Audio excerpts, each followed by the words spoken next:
నా దగ్గర 10 మంది వస్తే ఆ 10 మందిలో 7-8 మంది ప్రొద్దున తింటారా బ్రేక్ఫాస్ట్ అంటే సార్ టైం ఉండదు సార్ పరిగెడతాం సార్. లంచ్ చేస్తారా అంటే ఏదో తింటాం సార్ లేకపోతే లేదు.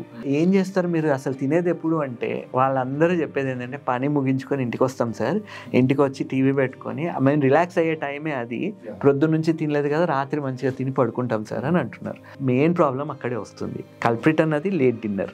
సో ఇప్పుడు మనం అనుకున్నట్టు అదేనండి. అవును, ఎగ్జాక్ట్లీ. సో మనం అర్థం చేసుకోవాల్సింది టీవీ ముందర కూర్చొని ఏం చేసినా మనం ఎక్కువ చేస్తాం. టీవీ ముందర కూర్చొని తింటే ఎక్కువ తింటాం, టీవీ ముందర ఎక్సర్సైజ్ చేస్తే తెలియకుండానే ఎక్సర్సైజ్ ఎక్కువ చేస్తాం. సో ఇప్పుడు రాత్రి లేట్గా తింటున్నారు. లేట్గా తినేసరికి ఏమవుతుంది, మనం ఇందాక మాట్లాడుకున్నట్టు మెటబాలిజం మార్నింగ్ 6 నుంచి ఈవినింగ్ 6 వరకు ఎక్కువ ఉంటుంది. ఆ టైంలో తిన్నది ఏదైనా ఈజీగా అరుగుతుంది. రాత్రి ఎంత లేట్ అవుతే అరిగే టైం కూడా అంతే లేట్ అవుతుంది. సో తిని పడుకుంటే తిన్నది అరగట్లేదు.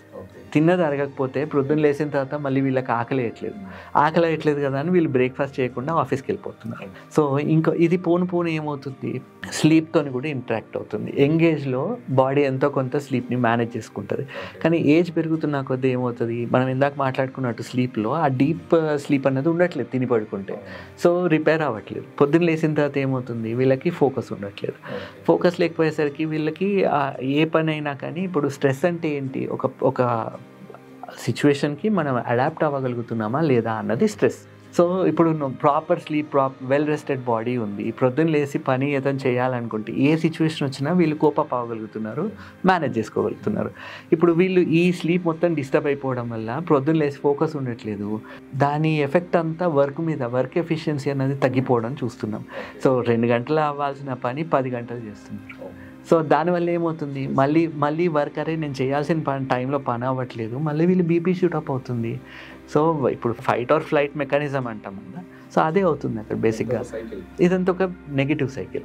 ఒక రాంగ్ హ్యాబిట్ ఉండడం వల్ల, రాత్రి లేట్గా తిని పడుకోవడం వల్ల వచ్చిన ప్రాబ్లం ఇది.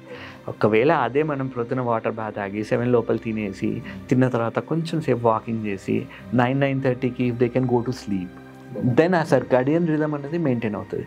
కానీ ఇప్పుడు ఏం చేస్తున్నారు వీళ్ళు, 10ంటికి తింటారు, 10-12 అవుతుంది తినేసరికి. తిన్న తర్వాత వీళ్ళకి నిద్ర రాదు, ఎందుకంటే బ్లడ్ సప్లై మొత్తం ఇక్కడికి వచ్చేస్తుంది.